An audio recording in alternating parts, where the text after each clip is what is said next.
MMA guys. Today doing a prediction video for Arman Tsarukyan versus Dan Hooker. We'll just get into it. Very stacked fight night this is. First fight we have Marek Boljo versus Denzel Freeman. We have 6-0 versus 6-1. This is a heavyweight fight. They've been getting a lot of new heavyweight prospects because the division is so shallow. That's a good move by the UFC, especially with the Paramount deal going on. In terms of size, they have the same reach, but one's 6'4" and 6-0, 6'1", 6'1", and height as well. Leg reach. So I'm gonna go Marek Boljo, just of the measurements. So we got we have this. Oh no, we don't. Yeah. So Marek Boljo, we'll go with this guy. Next we have Nurulo Alia versus Shamrock, and I've seen Nurulo Alia fight. He's pretty solid. He hasn't fought in a while, but he's a very solid guy. Not crazy, but I'm definitely gonna pick him to beat UFC debutant most of the time, especially in Qatar. He's 10-0 undefeated, so I'm just gonna pick him to beat Shamrock, who I'm not familiar with. It's a debutant, but yeah, we'll go Nurulo Alia for sure in this one. Next, we have Ismail Nordiev versus Ryan Loder. Ryan Loder was pretty good, but got beat by Azamat Bekoev, I'm pretty sure. Now, Ismail Nordiev is not as good as Bekoev. What's the measurements in here? So we have 6 foot against 6'2". We have 6. He has a reach advantage coming off a loss. Is Nordiev coming off a win? Nordiev's coming off a loss against Youngsun Park. Okay, so from here, what we have to... he's beaten Silva before that. But he's lost this.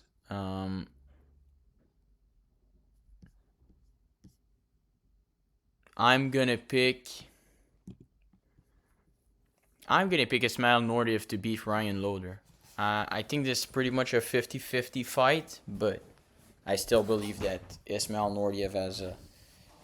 Just because Ryan Loder got put out in his last one and he's in a higher weight class, I don't know how that is gonna do. He might be more scared to engage in the fight. Next, we have a very good matchup in Begzat Almakhan versus Alexandre Topuria. I'm going to pick Topuria to beat Begzat Almakhan. I thought in the Umar fight, and I know it's Umar, who's probably has a better grappling than Alexandre Topuria, I'd assume. But it wasn't really giving him much opposition when he was going for takedowns. And I think that Alexandre Topuria has very crisp boxing. He's very defensively sound. And so these KOs for Begzat, like he did against the Canadian guy. It's not Gary, I don't remember his name. But I don't think this is gonna happen this time around. And so I'm just gonna pick Alexandre Topuria to mix it up and get the decision over Begzat Almakhan. Would be very impressive if he was able to finish him though. And I think on the feet this is gonna be very close, but I just think that with the takedown, it's gonna open up the hands for Topuria for sure. Next, we have Rafael Sequeira versus Abdul Rahman Yakiaev. Sequeira has been, has he lost his last fight as well? He's been getting destroyed in the UFC. KO, first round KO, and now he lost a decision. He's 0-3. I'm never going to pick him to beat anyone. And now he's fighting an undefeated prospect. Come on, man. He's getting smoked. Although he was an undefeated prospect, he was an 11-0 undefeated prospect, and now he's 11-3. Next, we have Alex Perez versus Isu Almabayev. That's a very cool fight. I really enjoyed this one. I'm really gonna enjoy watching this one. I think Now, Alex Perez is very solid, but it's just that he's been fighting these guys. He's been fighting Tatsuro Taira, he's fought Pantoja, he's fought Makayev. He's been fighting absolute killers. Meanwhile, Asul Mabayev has been beating okay level competition, but he lost to Manel Kape fairly easily as well. So we know both of those guys kind of stand where they are right now in the division. And I think Alex Perez has shown good anti-wrestling against Makayev. Wasn't enough, but I think Makayev is better than Almabayev. It was a close fight, so I'm gonna pick Alex Perez to beat Asul Mabayev. I think he's better on the feet. I think he's gonna be alright with the grappling, very much alright. And so I'm gonna pick him. I think he has a power edge as well, so he could push forward and beat Asul Mabayev. But I also think it's very possible that Almabayev just beats him by close decision. I'm going to pick Perez to win a decision. Next, we have Nicholas Dalby versus Saigid Isagakmaev.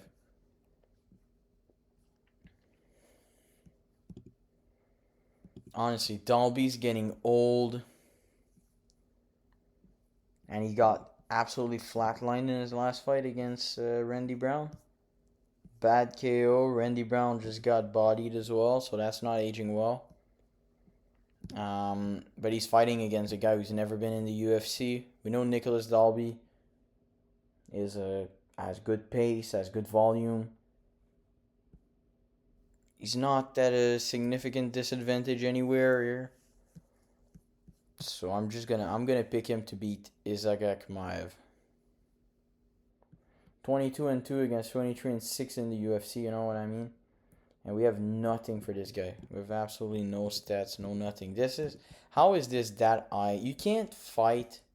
How can Nicholas Dalby fighting a nobody be above Asul Mabayev versus Alex Perez? Against anyone with a face, like Bekzat Almakhan versus Alexander Topuria, all those guys. This is stupidity. Yo. I hope Nicholas Dalby beats that guy in front of the Qatar crowd. Sorry. Next, we have Luke Riley, who is a big prospect, and he's fighting against Bogdan Grad. I don't remember why this guy was a big prospect, but he was. And he's fighting Bogdan Grad, who lost his last fight, I'm pretty sure.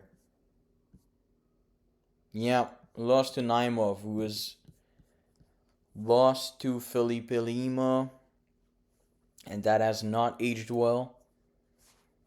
I'm going to pick Luke Riley to beat Bogdan Grad. This is the first time I'm going to pick a UFC debutant to beat a UFC guy. I just don't think Bogdan Grad's all that good.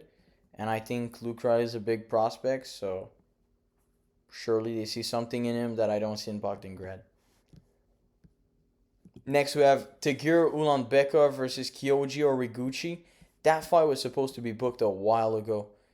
And I'm going to pick Tagir Ulanbekov to beat Kyoji Origuchi. He's going to be so much bigger than him. They have him listed at 5'7". He's the same height or like taller than Islam Makhachev. He's like 5'11", close to 6 foot. 5'11", 6 foot pretty much, Tagir. I think he's taller than Islam. I don't remember. But I'm pretty sure like very similar in size. He's not going to have a crazy reach advantage, but I just think he's going to be a much bigger frame. Kyoji Origuchi was fighting back with back in the DJ era. Like, he hasn't fought in the UFC since 2016. I think Tagir Ulanbekov's going to beat him handedly. Next, we have Sergey Spivak versus Shamil Gaziev. Sergey Spivak doesn't like to get hit. And Gaziev's going to push forward, try to hit. He might be able to stop the takedowns. I'm going to pick Shamil to TKO Sergey Spivak in the second round. This is going to be the official pick.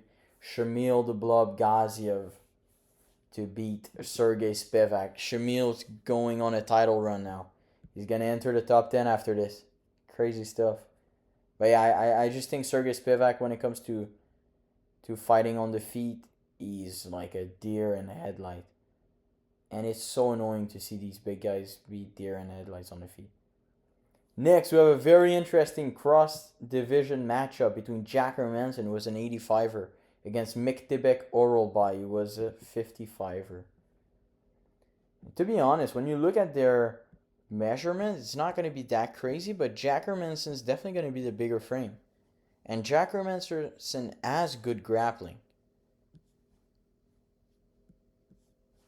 Coming off a bad KO though, and now he's on a big weight cut. Miktibek Orolbai isn't crazy on the feet, but you know, he's gonna be bigger guy. He's not too bad either, and he does damage. He's one of those like stun country with like that unstoppable wrestling kind of. I'm gonna pick Miktibek Orolbai to beat Jack Hermanson. I think he's gonna ground and pound TKO him either the second or the third round. That's gonna be my official prediction for this fight. I'm hyped for this. I think this is gonna be such an interesting thing to see, like an 85er, small 85er, but not that small, a fight against a 55er that was having like problems, a lot of problems with the weight. Very interesting matchup. Next, we have Volkan Ozdemir against Alonzo Menefield. And to be honest, I wouldn't be surprised if Menefield win by landing like a big shot. Volkan Ozdemir has been KO'd this way in the past, but I just think that Volkan should beat the brakes of Alonzo Menefield in TKO and maybe or decision. But I think Volkan Ozdemir should beat Alonzo Menefield. That's gonna be my pick. But I don't know. He's scaring me a bit. Alonzo Menefield got a win against one of those French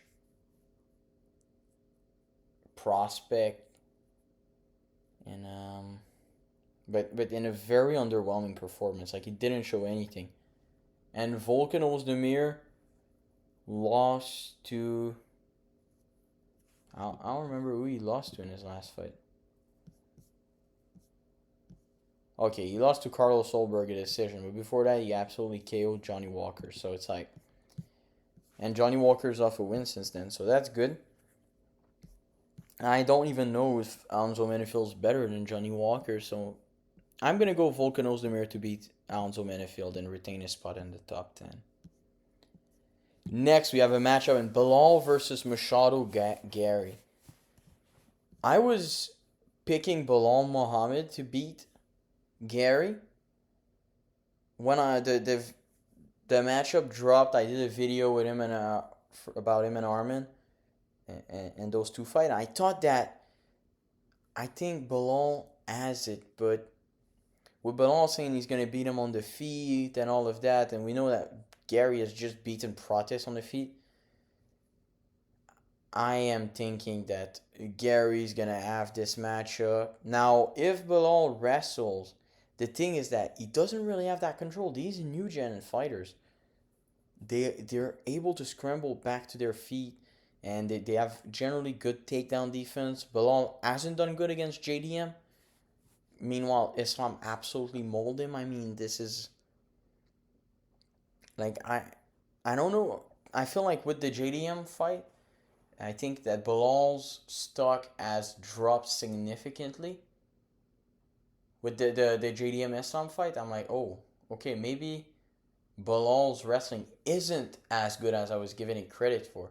And Bilal, the thing that you see with the JDM fight is that he has to establish success with the striking so that he's able to establish these takedowns. And I think that Gary's too mobile, too long, too quick. He's gonna make him look a bit silly on the feet, and I think that's either gonna stop Bilal from shooting or he's gonna take bad shots and Gary's gonna be able to stuff him. Bilal's getting older as well. It was 37 last fight. He's probably gonna be 38 off a loss, took big damage. I don't know. I wish I want Bilal to win. I really don't hate Bilal at all. But I think Gary is very, very solid. That win against Pratis has been aging like wine, you know? And I just don't think that Bilal has it like that anymore. Well, not that he doesn't have it anymore, but I'm just thinking that maybe this isn't the best fight for him right now. It's going to be at a slight reach disadvantage as well. It's going to have like Machado Gary is going to be taller than him as well. They both are similar in volume though. I think Bilal has very good volume. And I think if he's able to score with the feet, I think Gary's not all that durable. So if he can put some pause on him early and stuff, maybe that could help him. Yeah, we'll have to see. I'm gonna pick Gary to beat Bilal, sadly, but very much looking forward to this fight. This is an absolutely phenomenal fight. Next, we have Arman Tsarukyan versus Dan the Hangman Hooker, and we're picking Dan Hooker in this one. I'm messing around. We're picking Arman Tsarukyan to absolutely mold Dan Hooker and finish him inside 2-3 rounds. Inside 3. I think he's going to finish him inside 3 rounds. But Arman's a finisher when it comes to the ground. You know what he did to Joel Alvarez? That's aged phenomenally because he hasn't lost since then. Even at 70, you know. And we have Arman who's just like beating these guys, TKOing them. Granted, he hasn't fought a lot of competition like Dan Hooker, but you know he's been beating these guys like he beat Joel Alvarez. Here he has a decision against Favola, but that was a while ago. Then he's just he's beaten everyone he's fought except the Gamrot fight, which he very arguably won in his first fight against Makhachev on short notice. And then he's beaten as well Oliveira recently in the Jiu-Jitsu. And we've seen Oliveira grapple with Gamrot since then. So we know that the Arman that fought Gamrot and the Arman that, the Arman that fought Charles, we know they're completely different. Arman's just a different animal. He's been doing these grappling matches and smoking people. I don't see how Dan Hooker's going to have any success with him because Gamrot was taking him down, and him and Arman probably have the similar ability to get the fight down, similar level of ability to get the fight down. It's when it comes to control that Arman's a different animal, and Arman is strong. He's going to be physically much stronger than Dan Hooker. No, that sounds crazy because Dan Hooker's pretty big at 55. He's tall and everything, but Arman is muscling around, he muscled around Charles very easily. Meanwhile, Charles doesn't really get muscled around crazy by these guys at 55 like that. It doesn't happen, and I just think Arman is going to be too much. He's really going to be too much. He could get a submission. I feel like he's been working a submission game. I think when you see him grapple on that Rampage Jackson podcasting, I don't remember these. Jackson, yeah. At the Jackson gym, he's always like trying to hit Darces. He's always looking for these positions. He's been grappling with Amzat. Amzat has, he has a Darce over Kevin Holland. They might have been, Arpin sharpening iron. And I just think that Arman is going to be a problem against Dan Hooker in that cage on Saturday. So this is the picks for this card. We've been doing pretty good with picks. I haven't looked how we did on 322, but I'm pretty sure we did a positive record on 22. And we've been doing pretty solid these past few cards. So let's see how we do in this one.